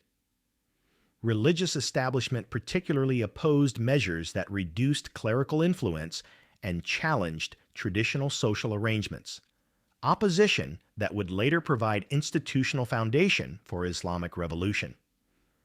Oil revenues provided funding for the Shah's ambitions. Petroleum exports generating billions that flowed through government budgets with minimal oversight or accountability. The massive income stream-enabled development projects, but also fueled corruption as officials extracted payments from every major contract. The Shah's family and close associates accumulated fortunes through insider dealing, monopolistic control over key industries, and commissions on foreign arms purchases. This corruption became legendary within Iran, stories circulating about royal families' excessive wealth while ordinary Iranians struggled with inflation and housing costs. The contrast between regime propaganda celebrating modernization and lived reality of inequality and corruption eroded whatever legitimacy the monarchy retained beyond its security apparatus. Military buildup consumed enormous portions of oil revenue, the Shah purchasing American weapons in quantities exceeding any rational defense requirements. Iran became largest customer for U.S. military exports during 1970s, acquiring advanced fighter aircraft, helicopter gunships, naval vessels, and missile systems. American defense contractors benefited enormously from sales negotiated through direct arrangements between the Shah and American presidents who saw arms transfers as strengthening regional ally while generating revenue for domestic defense industry. Yet the military's expansion created force more impressive on paper than in reality. Officers advanced through political loyalty rather than competence. Training emphasized regime protection over combat readiness, and maintenance of sophisticated American equipment exceeded Iranian technical capacity. When revolution came, this expensive military collapsed rapidly despite vast investment. Growing opposition united secular nationalists, leftists, and religious conservatives in unusual coalition bound together by shared hatred of the Shah's dictatorship. These groups disagreed fundamentally about what should replace the monarchy, but all recognized that continued royal rule had become intolerable. Student movements organized protests despite brutal repression, workers conducted strikes that disrupted industrial production, and clerics delivered sermons criticizing the regime's corruption and subservience to foreign powers. The Shah's response intensified repression, SAVAK arrests increased, and censorship tightened. But force alone could not address the legitimacy crisis produced by decades of authoritarian rule. Ayatollah Ruhollah Khomeini emerged as revolutionary leader from exile in Iraq and later France, delivering speeches recorded on cassette tapes that circulated underground throughout Iran. His message combined religious authority with political critique that resonated across Iranian society.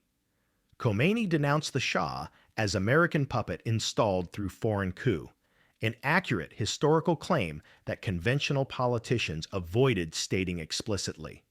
He condemned corruption, inequality, and Iran's subordination to Western interests.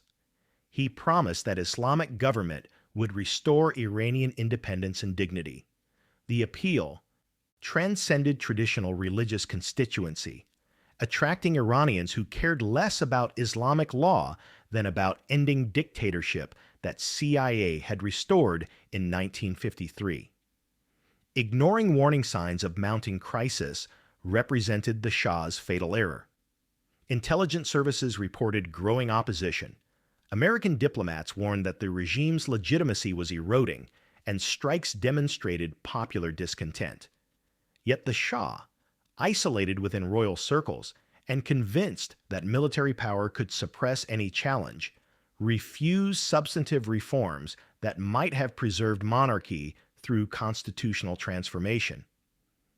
His confidence derived partly from American assurances of continued support. Presidents from Eisenhower through Carter having maintained that Iran remained a vital ally whose stability served American interests. These assurances proved hollow when revolution reached critical phase in 1978 and American government decided that preserving Iranian relationship required abandoning the Shah rather than supporting him militarily. The 1979 revolution's direct connection to the 1953 coup was recognized by Iranians who lived through both events. Demonstrators in Tehran's streets during the uprising chanted slogans explicitly referencing CIA intervention, portraying their struggle as continuation of Mossadegh's nationalist project interrupted by foreign conspiracy. Revolutionary leaders including Khomeini repeatedly invoked the coup as proof of American hostility toward Iranian independence, arguing that genuine sovereignty required complete break with United States. The historical memory, kept alive through underground literature and oral tradition during decades when official discourse suppressed discussion of 1953, provided revolutionary ideology with deep roots in collective experience of foreign intervention. Collective memory of the coup shaped anti-American sentiment that defined the Islamic Republic's foundational ideology. The taking of American embassy personnel hostage in November 1979, holding 52 Americans for 444 days, represented symbolic revenge for decades of American interference in Iranian affairs.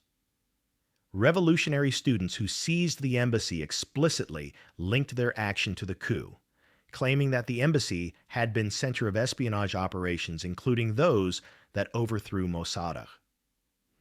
Documents discovered in embassy files seem to confirm Iranian suspicions about ongoing intelligence activities, validating revolutionary rhetoric about American hostility. The hostage crisis humiliated the United States internationally, damaged President Carter's re-election prospects, and established lasting hostility between the two nations that persisted for decades. Khomeini's rhetoric about America as the Great Satan resonated because it articulated feelings widely shared among Iranians who remembered or had learned about 1953. The phrase captured sense of betrayal Iranians felt toward nation that proclaimed democratic values while overthrowing their democratic government to protect oil company profits. The characterization, though theologically simplistic and politically crude, served revolutionary purposes by channeling anger toward external enemy and unifying diverse opposition groups against common adversary. American attempts to normalize relations foundered repeatedly on Iranian insistence that United States acknowledge and apologize for past interventions, conditions American officials refused throughout Cold War and beyond. The hostage crisis, as delayed revenge for the coup, became explicit theme in Iranian revolutionary discourse. Hostage takers justified their action as defensive measure, preventing repetition of 1953, claiming they acted to protect revolution from CIA operations similar to those that had destroyed Mossadeg's government. Whether genuine fear or calculated propaganda, the justification connected contemporary actions to historical grievances in ways that made sense to Iranians, even if it appeared irrational to Americans wondering why events from 26 years earlier still generated such hostility. The extended detention, despite its costs to Iran diplomatically and economically, satisfied desire for payback that had accumulated across decades when Iranians lived under dictatorship imposed through foreign intervention. Revolutionary government's legitimacy derived substantially from its anti-imperialist stance, positioning itself as resistance to foreign domination that previous regimes had accepted or collaborated with. The Islamic Republic's constitution, legal structures, and foreign policy all emphasized independence from foreign influence as core principle. This orientation made compromise with the United States politically impossible for revolutionary leadership, whose authority rested partly on maintaining absolute opposition to American hegemony. Successive American administrations found that Iranian hostility was not merely rhetorical flourish, but fundamental element of regime ideology that could not be abandoned without threatening the revolution's legitimacy. Regional impact extended throughout the Middle East as other nations observed Iran's experience and drew lessons about Western intentions toward nationalist movements. Arab governments, whether monarchies aligned with West or republics professing anti-imperialist credentials, understood that challenging Western economic interests invited intervention. This understanding shaped their policies toward oil companies, foreign investment, and political reform. Some chose accommodation, negotiating terms that maintained Western access while securing larger shares of revenue. Others radicalized, aligning with Soviet Union or later with various anti-Western movements to gain protection from intervention. Iran's fate, both in 1953 and 1979, became reference point that every Middle Eastern government considered when evaluating policies that might provoke Western response. Arab nationalism strengthened during the 1950s, partly in response to Iran's experience. Egyptian President Gamal Abdel Nasser and others citing Mossadeg's overthrow as evidence that Western powers would not tolerate genuine independence. Nasser's nationalization of the Suez Canal in 1956, done with careful attention to avoiding mistakes that had isolated Mossadegh, demonstrated that lessons from Iran influenced other nations' strategies. The failed British-French-Israeli military response to Suez nationalization, forced to end by American pressure, showed that international context mattered enormously in determining whether nationalization succeeded or triggered intervention. Oil-producing nations wary of Western intervention created OPEC in 1960, partly to provide collective bargaining power that individual nations lacked.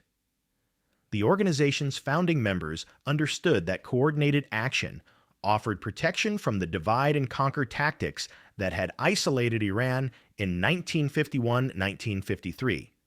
By negotiating collectively, rather than individually, oil producers could resist pressure that overwhelmed single nations acting alone.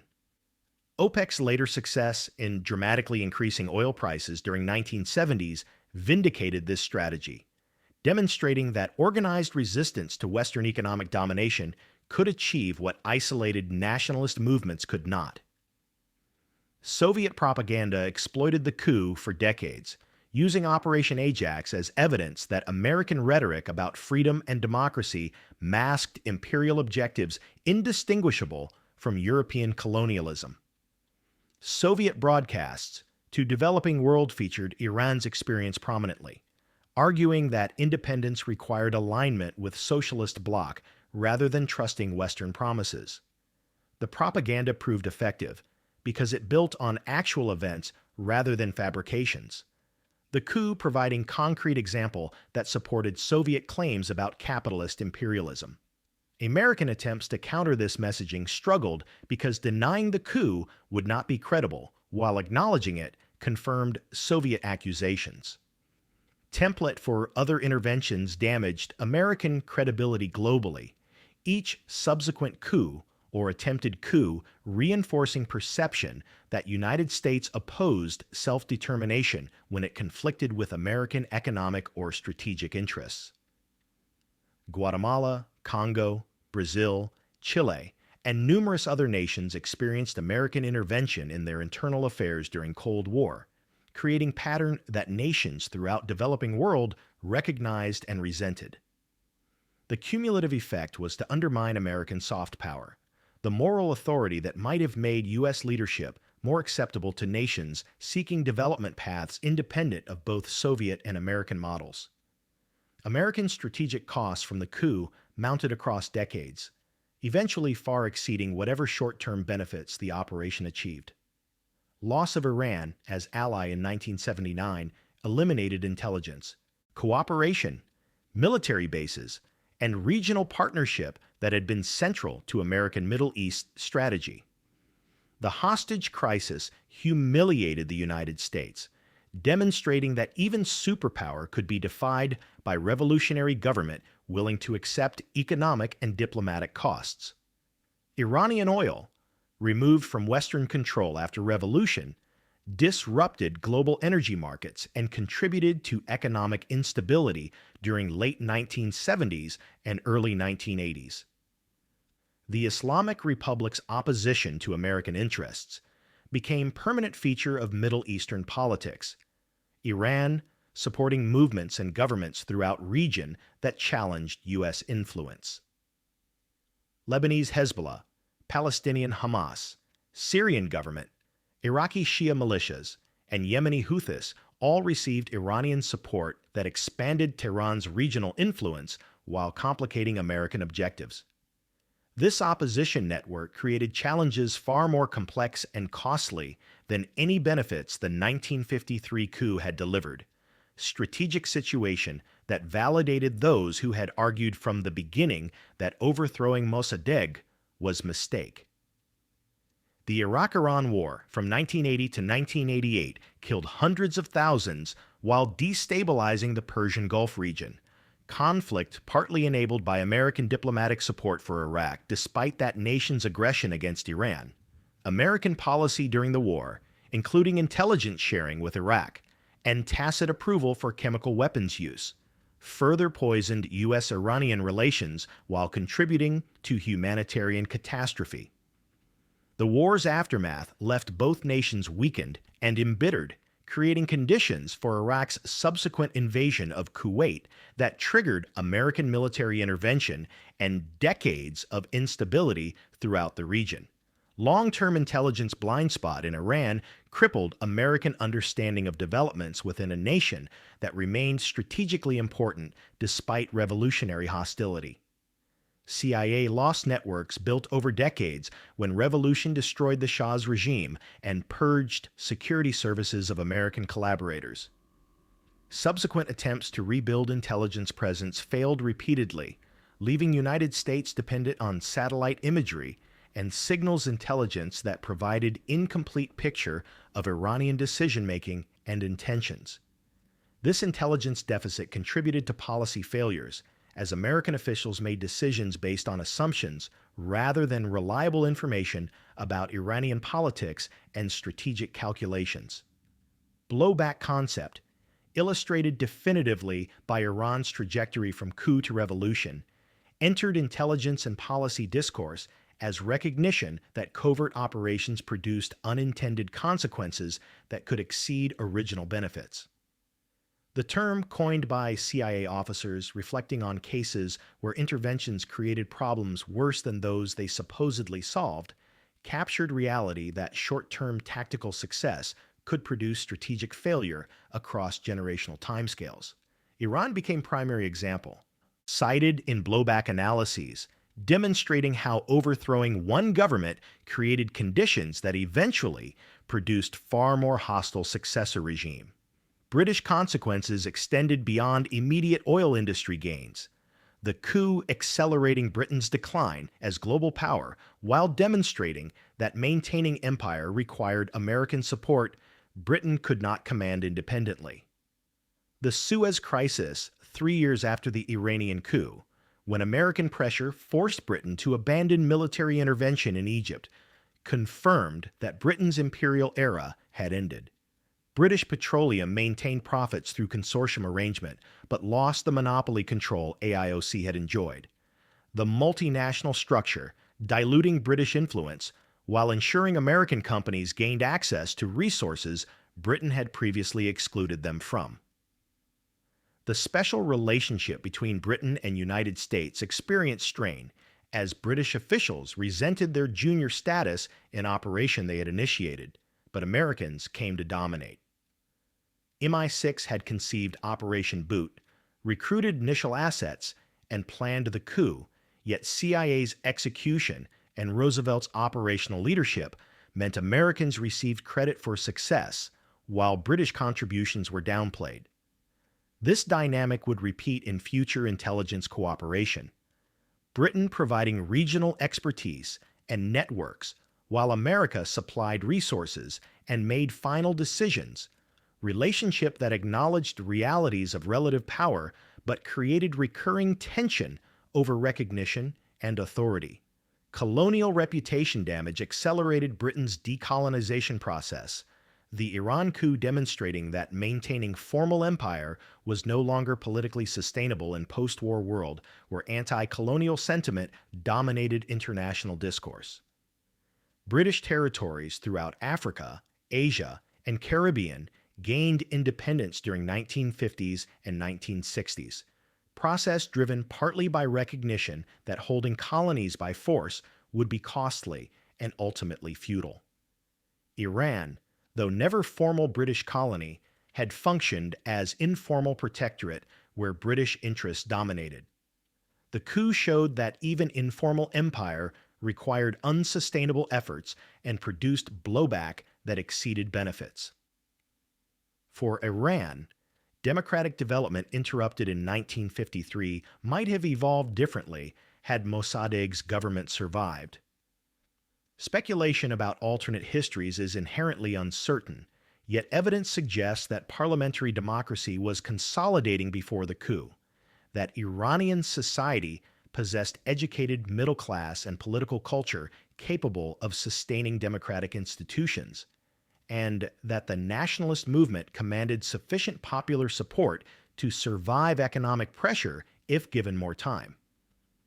The coup terminated this democratic experiment, replacing it with dictatorship that prevented organic political evolution for 25 years.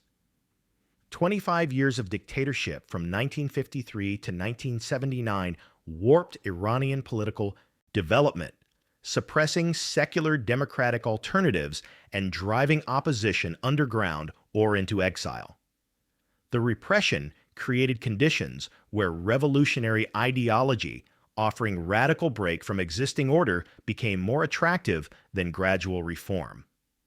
Had democratic institutions been allowed to develop naturally, Iranian politics might have evolved toward constitutional monarchy or republican government without the revolutionary violence and authoritarianism that ultimately emerged. The coup's destruction of democratic path created vacuum that Islamic revolution filled, alternative that would likely not have gained power under different historical circumstances.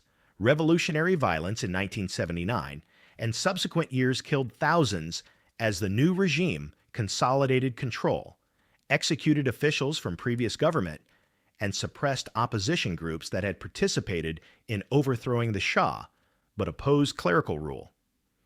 The violence, though partially attributable to revolutionary circumstances that often produce excess, was amplified by decades of repression that had eliminated moderate alternatives and radicalized opposition.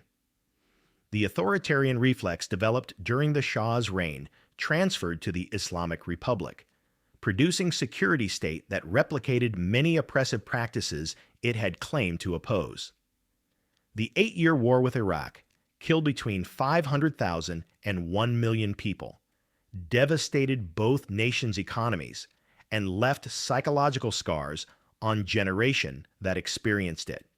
The war's outbreak resulted partly from Iraqi perception that revolutionary chaos made Iran vulnerable to military aggression, miscalculation encouraged by regional powers and Western nations hoping that war would weaken or destroy the Islamic Republic. Instead, the war strengthened revolutionary regime by creating external threat that justified internal repression and mobilized nationalist sentiment behind clerical leadership. Ongoing international isolation through sanctions and diplomatic pressure damaged Iranian economy while failing to achieve stated objectives of moderating the regime or forcing policy changes. The sanctions, imposed and maintained over decades, impoverished ordinary Iranians while regime elites accessed resources needed to maintain power. This dynamic replayed pattern established during 1951-1953 embargo, economic pressure harming population while failing to change government behavior in ways Western powers desired.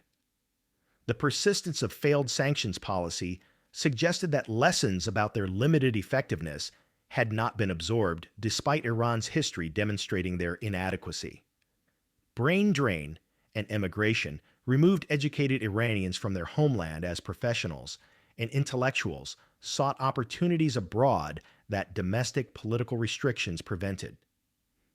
The exodus, continuing from 1979 through present, deprived Iran of human capital essential for development while creating diaspora communities that maintained complicated relationships with homeland they had left.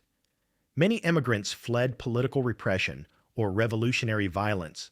Others sought economic opportunities unavailable in sanctions-damaged economy, but all represented loss to Iranian society that might have contributed to more positive trajectory under different circumstances. Missed opportunities for organic political evolution represented perhaps the coup's greatest cost, preventing democratic development that might have produced stable, prosperous, independent Iran aligned with neither American nor Soviet interests.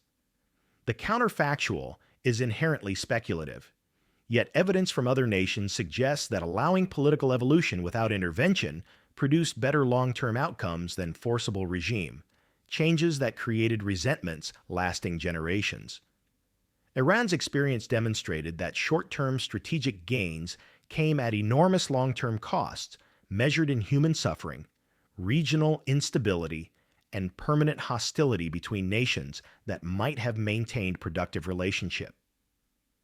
Declassification of documents beginning in 2000 and expanding in 2013 finally provided official confirmation of facts that Iranians had always known and that careful observers had long suspected. The CIA's release of internal history of Operation Ajax acknowledged American role in orchestrating the coup, ending decades of official denials. The State Department's release of Foreign Relations of the United States volume on Iran provided diplomatic correspondence documenting American deliberations and decision-making. These declassifications came too late to repair damage the coup had caused, but established historical record that future policymakers might learn from if willing to acknowledge past mistakes. Academic consensus emerged from declassified materials and scholarly research that the coup occurred as CIA had planned. British intelligence participated substantially. Eisenhower administration approved the operation, and official denials had concealed truth for political rather than legitimate security reasons. Historians continue debating certain details and assessing relative responsibility of various actors, but core facts are no longer seriously disputed except by those invested in defending Cold War policies or denying American responsibility for consequences that flowed from intervention. Modern Iranian political discourse references the coup regularly, opposition figures and government officials alike using 1953 as historical touchstone, explaining current hostilities and justifying present policies. Reformists, seeking improved relations with the West, argue that American acknowledgement and apology for the coup would enable reconciliation, while hardliners cite intervention as proof that United States cannot be trusted regardless of diplomatic gestures. The coup's centrality to Iranian political consciousness ensures that it remains relevant to contemporary policy debates. Nearly 70 years after the event, Operation Ajax reshaped more than Iranian politics or oil markets. It established precedents for covert intervention that intelligence agencies across the world would study and replicate, while simultaneously creating resentments that would fuel anti-American movements for decades. The operation demonstrated that covert action could achieve immediate tactical objectives, overthrowing governments and reversing policies objectionable to American interests. Yet it also revealed that such successes could prove ephemeral, that installing friendly regimes through intervention produced dependencies that collapsed when popular opposition reached revolutionary threshold, and that the resentments generated by interference in other nations' affairs persisted long after American officials assumed the operation's consequences had been contained or resolved. Covert action as foreign policy tool became normalized during the decade following Ajax's success, CIA conducting or attempting regime changes throughout developing world. The practice, justified during Cold War as necessary response to Soviet expansion, continued after Soviet Union collapsed, suggesting that habit outlasted the original strategic rationale. Afghanistan, Iraq, Libya, Syria, and other nations experienced American interventions during post-Cold War era, operations that followed patterns established in Iran despite changed international context. The persistence of intervention as policy option indicated that lessons about long-term costs had not been absorbed despite abundant evidence from Iran and elsewhere that forcible regime change produced problematic outcomes. Success criteria, debated by policy analysts and historians, focused on whether Operation Ajax should be judged by immediate results or generational consequences. By tactical measures, the coup succeeded brilliantly, achieving objectives at minimal cost while demonstrating CIA's capability to conduct complex covert operations. By strategic measures considering outcomes across decades, the operation failed catastrophically, producing Islamic Republic far more hostile to American interests than Mossadegh's nationalist government would likely have been, costing thousands of lives and billions of dollars while damaging American credibility globally. This divergence between tactical success and strategic failure characterized numerous Cold War interventions, suggesting that immediate gratification from removing hostile governments blinded policymakers to long-term consequences of intervention. Sovereignty and international law questions raised by Ajax and subsequent covert operations remained unresolved throughout Cold War and beyond. International legal framework prohibited interference in other nations' internal affairs, yet enforcement mechanisms were non-existent when interventions were covert or conducted by permanent Security Council members immune to UN sanctions. This gap between nominal legal standards and actual practice meant that powerful nations could violate sovereignty with impunity, teaching weaker nations that international law provided no protection against determined adversaries. The lesson encouraged states to seek security through military strength, alliance with great powers, or acquisition of weapons of mass destruction, rather than through legal frameworks that proved meaningless when tested. Economic nationalism versus Cold War framing represented fundamental question about how to interpret conflicts over resources and development. American officials portrayed every challenge to Western economic interests as communist threat requiring security response, while nationalist movements viewed their struggles as legitimate efforts to control their own resources and determine their own economic policies. This framing dispute meant that same events looked entirely different depending on perspective.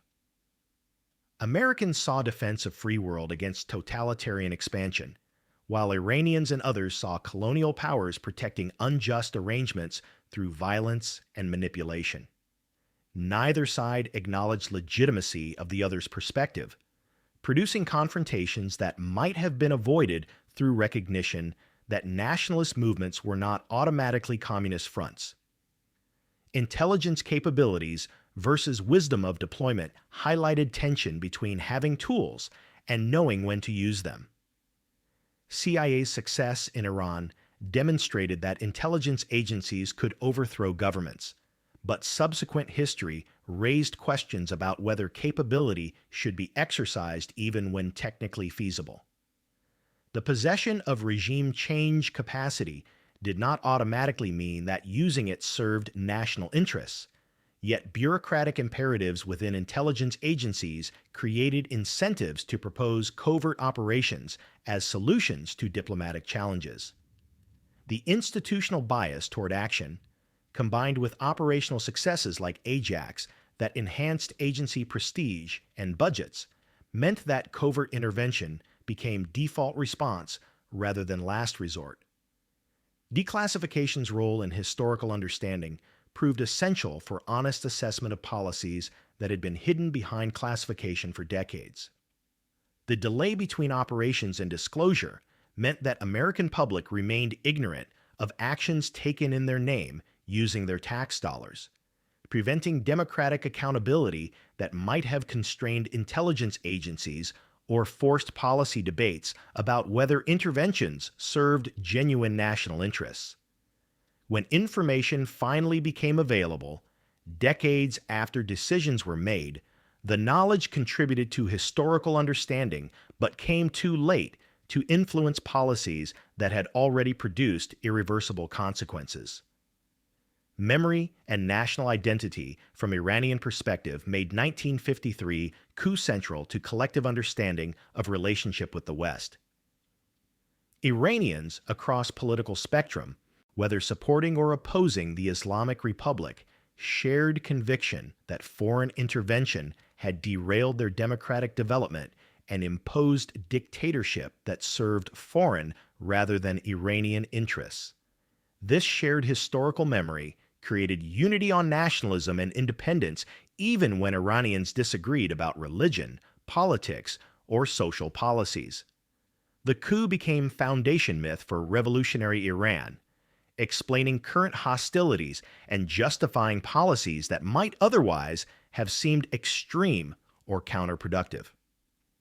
Blowback concept gained recognition as intelligence officers and policy analysts reflected on cases where interventions produced consequences worse than the problems they supposedly addressed. The term described how covert operations generated unintended effects that damaged American interests years or decades after original actions. Pattern visible in Iran, where restoring the Shah created conditions for Islamic revolution far more hostile to United States than Mossadegh's government would likely have been. The concept challenged assumptions that covert operations were cost-free alternatives to military intervention, revealing that hidden costs emerged over time in forms that initial planners never anticipated. Pattern of short-term gains producing long-term costs characterized numerous American interventions throughout Cold War, Iran representing clearest example, but similar dynamics visible in Guatemala, Chile, Afghanistan, and elsewhere. The pattern suggested that policymakers systematically discounted future consequences when evaluating present options, that bureaucratic incentives favored actions producing immediate results regardless of long-term sustainability, and that institutional memory within government was inadequate to ensure that lessons from previous failures influence subsequent decisions. The repetition of interventions producing blowback indicated structural rather than individual failures in how American foreign policy was formulated and executed. Modern relevance persisted as intervention debates continued into 21st century. Policymakers and analysts citing Iran's experience when evaluating proposals for regime change operations elsewhere. Some argued that mistakes made in Iran resulted from poor execution rather than flawed concept, that better planning and follow-through could produce interventions that achieved objectives without generating blowback. Others concluded that regime change operations inherently produce problems exceeding whatever benefits they delivered, that respecting sovereignty even when dealing with hostile governments served long-term interests better than forcible intervention. This ongoing debate, informed by Iran's history but not resolved by it, ensured that Operation Ajax remained relevant to contemporary policy rather than merely historical curiosity. The oil that British and American companies fought to control continued flowing through the 20th century, changing hands multiple times through nationalization, revolution, and negotiation. But the August 1953 coup that briefly secured Western access remained fixed in historical memory, a reminder that even the most successful intelligence operations could not escape the judgments of populations whose fates they altered without consent. Thank you for watching this story until the end. Operation Ajax remains one of the most consequential intelligence operations in history, proving that covert actions can reshape nations but cannot escape historical reckoning. If you found this story captivating, please share it with others who appreciate untold history. Subscribe to our channel and hit that notification bell so you never miss our next deep dive into the hidden operations that shaped our world. Your support helps us bring these remarkable stories to light. Until next time, stay curious.